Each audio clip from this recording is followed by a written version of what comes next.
Men are at a crisis point in our society, and your church can stand in the gap. We're talking about that today on the Church Revitalization Podcast. Hello, and welcome to the Church Revitalization Podcast, brought to you by the Malfers Group team, where each week we tackle important, actionable topics to help churches thrive. And now, here's your hosts, Scott Ball and AJ Matthew.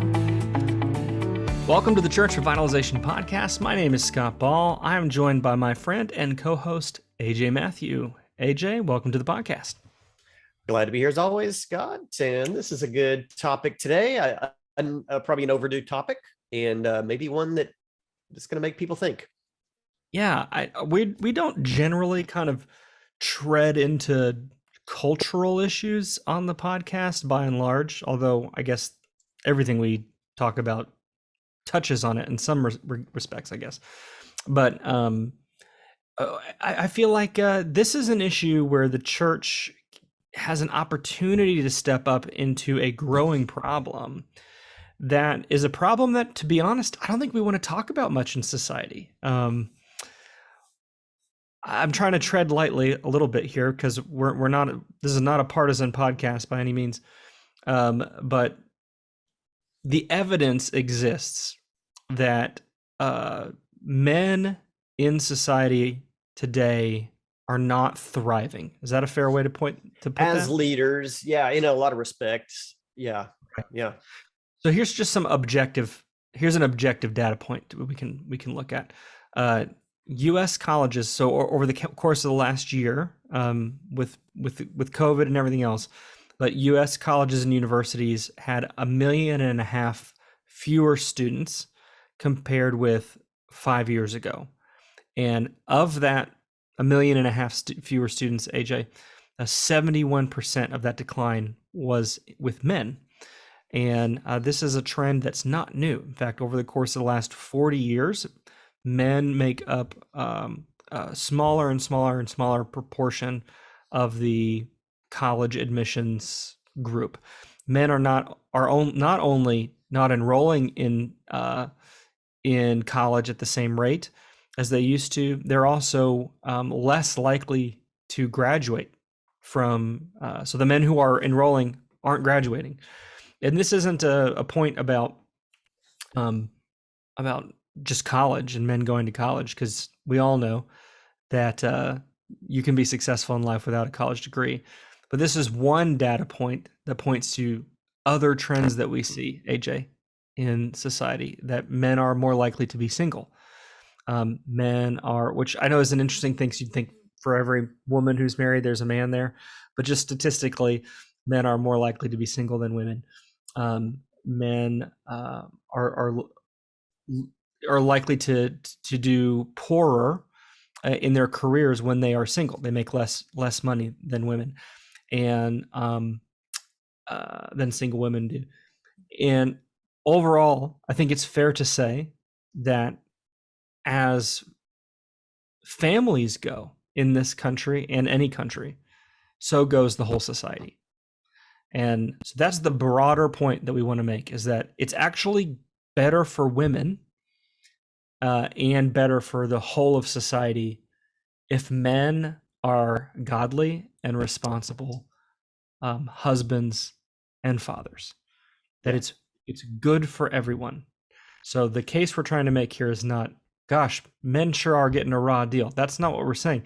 We're saying that the church has actually failed to help men be good husbands and good fathers, and that's having downstream effects on the whole of society. Yeah, more so, the church, I think thinks it's just kind of doing whatever it can do, probably without a lot of deep thought into what might be the root of problems and how can we address those. I think the church just kind of goes through the motions. It just has some historic and traditional means of connecting with men, and it hasn't really thought outside the box very much, probably in decades or centuries. So I don't think it's not an intentional failure point on the church. I think it's just an overlooked and understudied, underfunded, and underutilized area.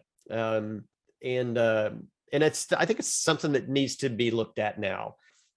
Yeah, one other small point that I want to make is that we're also not advocating for any sort of reversion to the past. In fact, the angle that we want to take on today's episode is an admonishment of the way that churches have led men, particularly over the last several decades, probably 20 or 30 years.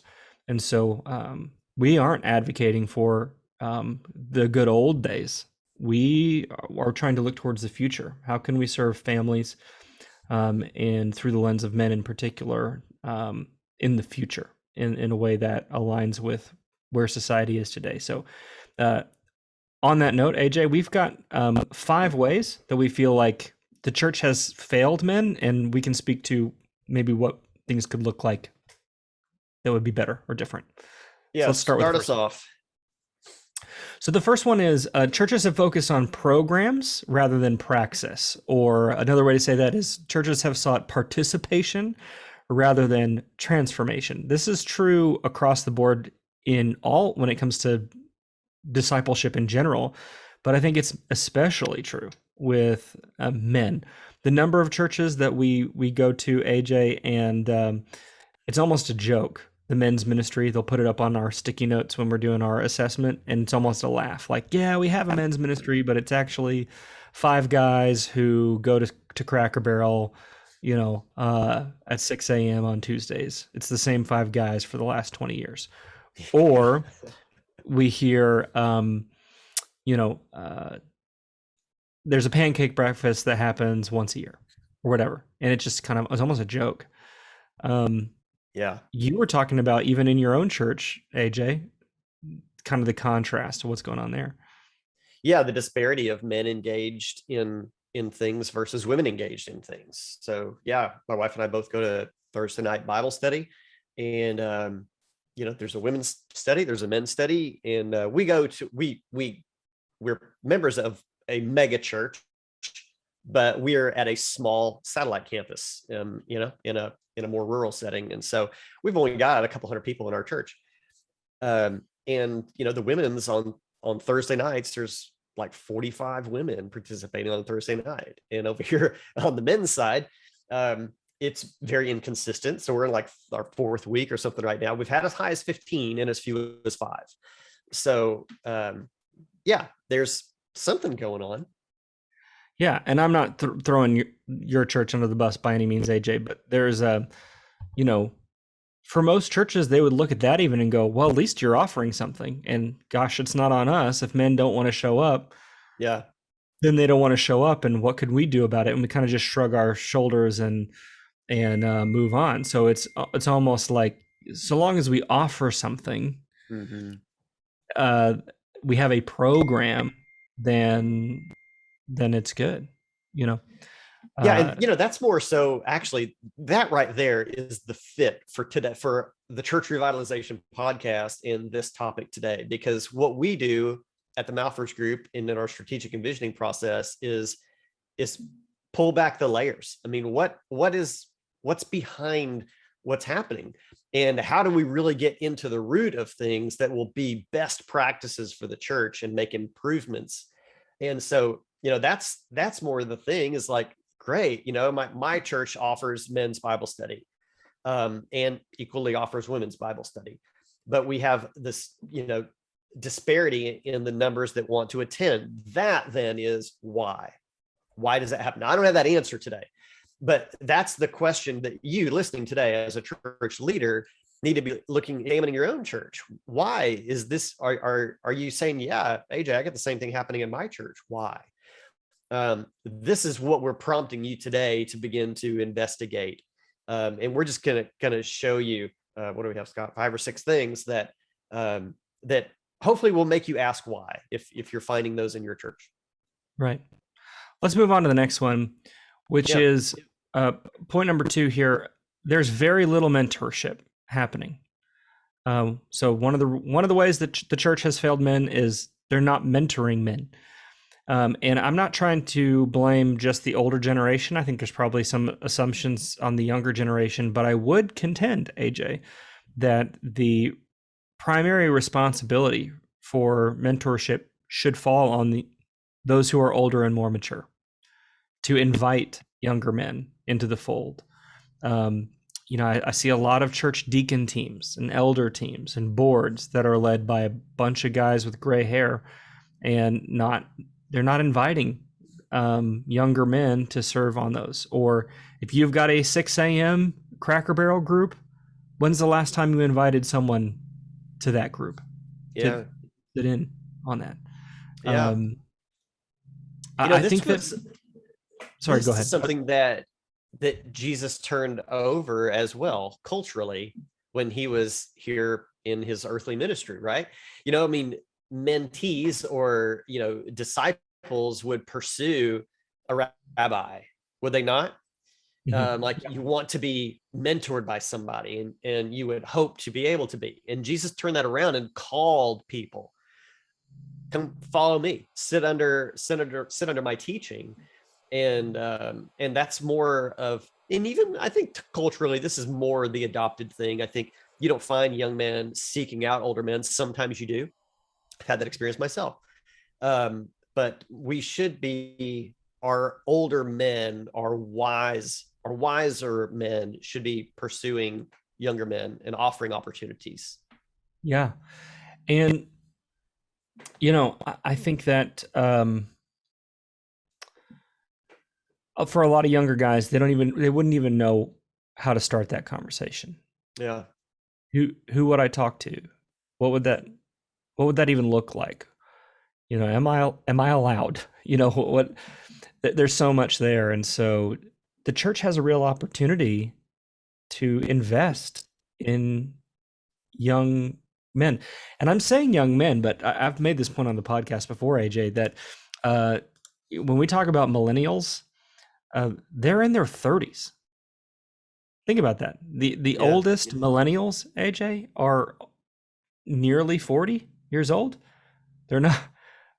When we talk about millennials, are not teenagers. Yeah. Although you should be mentoring them too.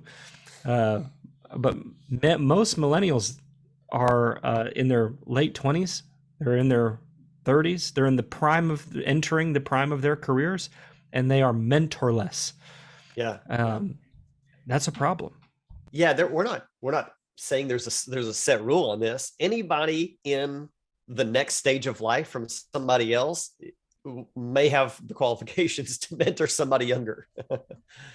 You know what, AJ, that's a really good point.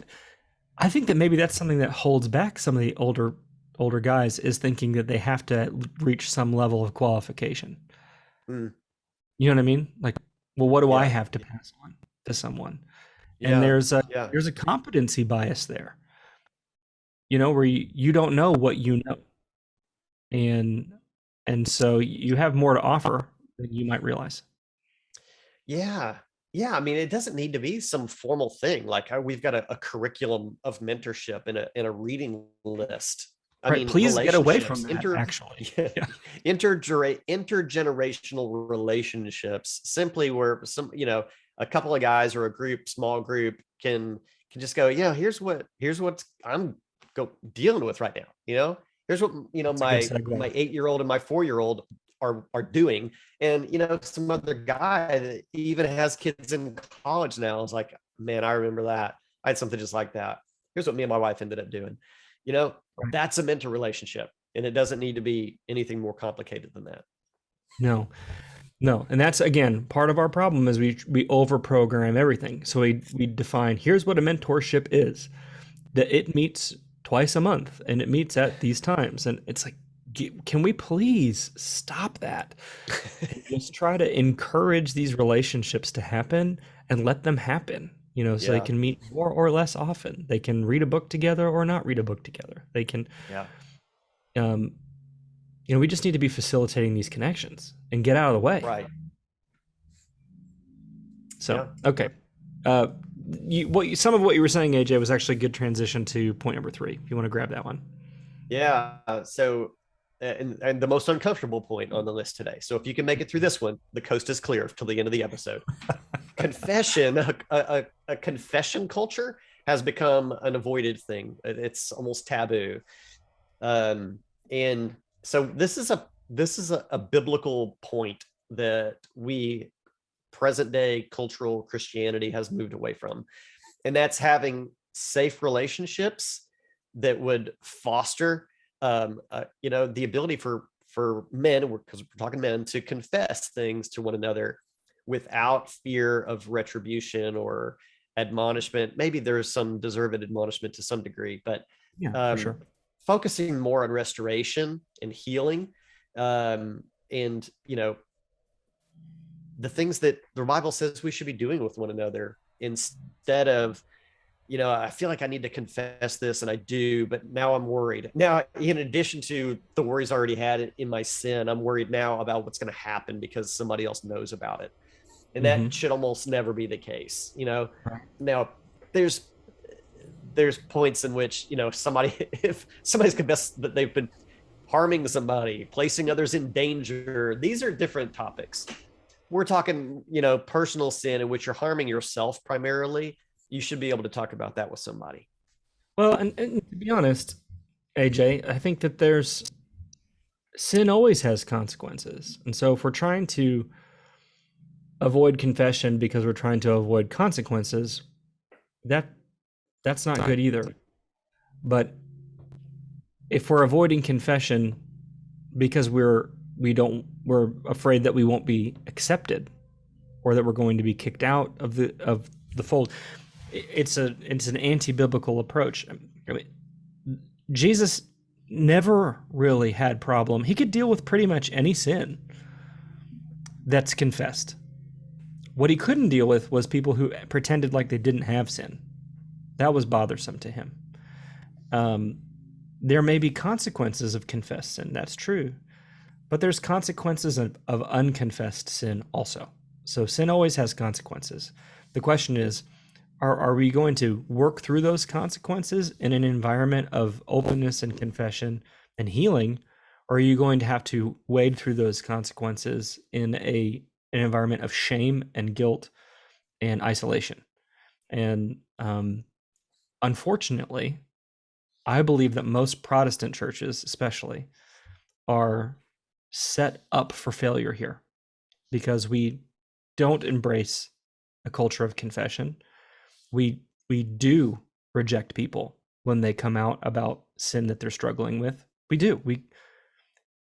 People have this learned attitude, AJ, where I could confess sin and I could be hurt by that confession, not because of the direct consequences of my actions, but because I'm now being rejected by the community, and for the act of confessing. And I believe that this keeps a lot of people generally, and men specifically, out of church or causes them to stuff their problems. I could be wrong, but I don't think that I am. I think that this is huge. I A you know huge problem. one there the one example of this where I've seen the opposite be positive and it's handled pretty well is Celebrate Recovery. I've never Mhm. participated in it, but a really close friend of mine did. And as a part, confession is a part of that. It is a programmatic thing. And I did witness him confess to, like our small group, um, and was handled really well. And so, that may be a little plug here for Celebrate Recovery. I haven't found a church yet. We work with a lot of churches that include that in their ministries. I haven't heard of one yet that wasn't a really positive experience for the church and the people that participated in it. So, little shout out to Celebrate Recovery. If your church is interested in maybe addressing this point that we're bringing up today, this avoidance of confession, Celebrate Recovery has a really good process for dealing with that, and I've seen it be pretty successful. What I would love to see is that you don't have to have an addiction to be able Yeah, to be in an environment where you can confess your sin one to yeah, another. I mean, the Bible says, and confess your sin one to another that yeah, you may be healed. That it's not just confessing to God that brings healing; it's confessing to others. And yeah. so I'm all for Celebrate Recovery, by the way. But all of us have our stuff, That's And right. so you don't want anyone to feel like, well, I don't have an addiction, so I don't have to go through confession. And Celebrate Recovery, in their defense, doesn't claim to be only for addiction. It's supposed to be for all this stuff, but this goes back to our point one. The church is more likely to program something than Right. to help foster a culture. And that's kind of, so I'm kind of speaking at both sides of my mouth on this. There's a good program available for this, but ideally a culture is more, it's more sustainable and it's even healthier. So yeah, fostering relationships that have a culture of this being a healthy point is really what we're talking about, the positive being. All right, number 4. This is a personal pet peeve. There must be maybe a shots fired situation here. But churches have focused on masculinity rather than biblical manhood and fatherhood. Yeah. So when the church does seem to have these moments of lucidity when it realizes, oh, we're not doing a very good job reaching men, the knee-jerk reaction is always sports, axe throwing, camping, video games.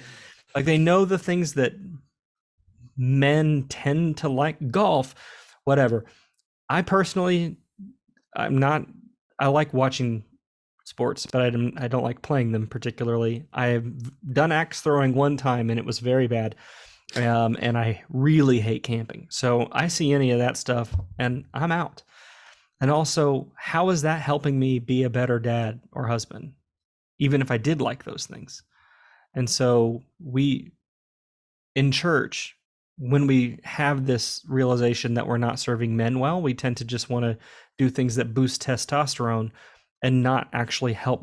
I think it may actually be making the problem worse, not better. Yeah. I know it's less glamorous to be like, hey, be a better dad. But that's what we need. That's what I need. I need someone to help me.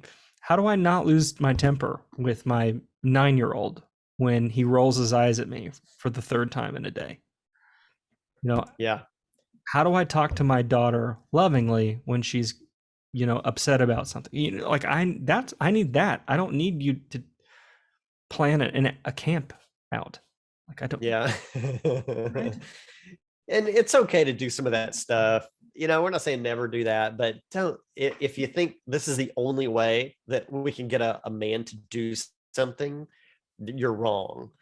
And sometimes those things are so cringy. Oh my gosh. One time our church did, I don't know what they called it. I'm sure it had some silly name. This gathering of men. And I don't even remember who the speaker was. What I do remember was me and another dad that I knew. We weren't close friends, but our families were, getting to know each other. And we were like, hey, you want to go to this? Okay, let's go. We drove up there together. And the speaker had this one point where it was like, all right, now turn to the guy that you came with and look deep into his eyes. It had a point, but it was supposed to be kind of silly as well.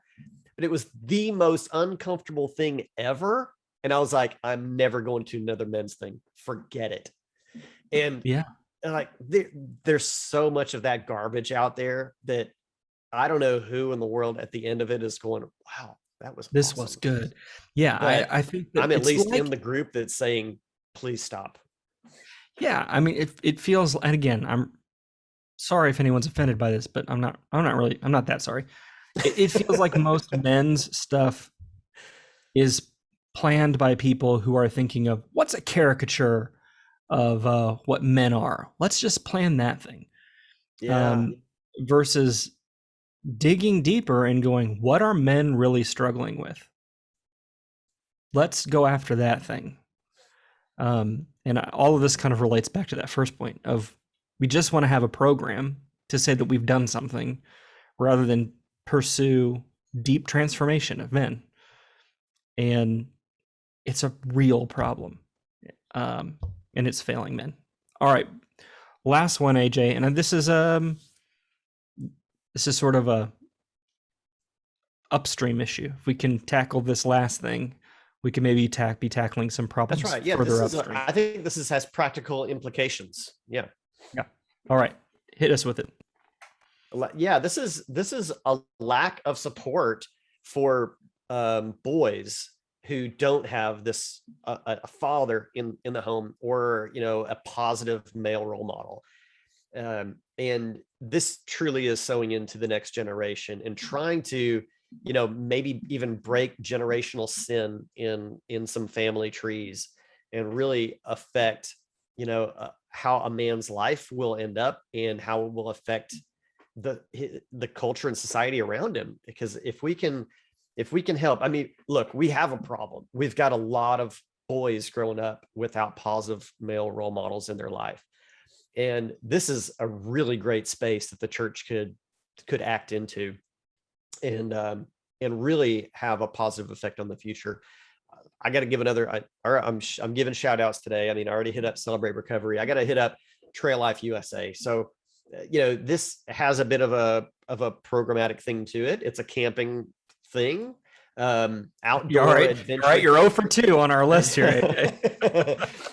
But so this is that me and my sons participate in. It's not our church that we're members at doesn't host this. It's another church in our city, and they truly treat it as a ministry in their church. But so we do this, and there are a lot of boys that their dad, they might even have a dad, and he works long hours, or but a lot of them, they just don't have a dad around. And we get together on Tuesday nights, and we teach boys to do fun outdoor things. So that's not attractive to all boys, but to some it is. And we go camping and do this stuff, and it's all a Christ-centered program. So that's just an example of this. The point here still is finding ways for men in the church to help build up the next generation. Yeah, I had my wife is a school teacher, and they had unfortunately, one of their teachers at the middle school passed away from a heart attack recently, and he was in his 40s, so not very old. But he was a great believer and Christ follower, and really lived it out in living out some of these things of being there for kids that don't have dads. And one story that came out of his passing was it was actually a girl, so it was a girl that didn't have a parent really, but she had run away from where she was living, and this teacher had heard about it, and he and another teacher spent the whole night driving around town trying to find this girl. And when she learned that, she just fell down on her knees and broke down and started crying, because she had never had anyone in her life who cared about her enough to be up all night looking for her. And made a huge impact on her life. And I think that I know that we said at the beginning of this episode that maybe we can't solve all of the world's problems, but maybe we don't have to solve them all. We can solve someone's problem. We can solve a family's problem, one child's problem. We can help one man keep his family together, and that has downstream effects, AJ. If we help families be healthy, and that creates a model for kids and grandkids, 2 or 3 generations down the road, the impact of what you're doing in your church may be greater than you even realize. The wake of your influence over just one family might be greater than you realize. And so I believe that it's a problem, to wrap this up, AJ, that the church has failed men because we've focused on participation in programs rather than transformation. And that doesn't mean, to your point, AJ, throughout this episode, that all programs are bad. But why are we doing the program? And is it leading to transformation, or are we just offering it to say that we've done something? Are we actually seeing men being mentored? Are we creating a culture of confession? Are we just trying to boost the testosterone in our church? Are we actually trying to help men become better dads and husbands? Are we standing in the gap for boys who don't have a father figure in their life? If we can do this, AJ, I think that it can make a big difference. Yeah, I agree. Totally agree. I mean, and it's reminding me of leaving the 99 to go get the one. So, and what shepherd would not do that? Jesus said, go after go take care of the one. So that would be what we would hope you would want to do now. This has been episode 110, which means, yes, you guessed it, you can go to malforsgroup.com/110 to read Scott's article this week.